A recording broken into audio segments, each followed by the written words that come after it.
Which, this is original. Yeah. Original tile. It looks like they just did the floor. Another hole in the wall. Another hole. I mean, there's... Somebody's good at popping holes in the wall. Like, please. I think they had, that was a towel bar. You can see that a towel bar hung. Okay, is there a switch out there? Here it is. Here it Okay. is. Here's your crack, All right.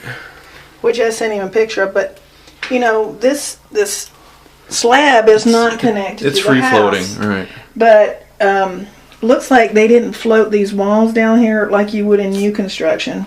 All right. And at some point the washer and dryer were in here. Yeah. New hot water heater.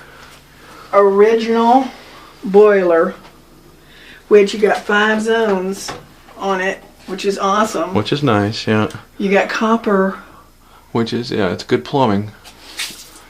Well, that's interesting. That's an expansion tank. Well- off of that boiler. So.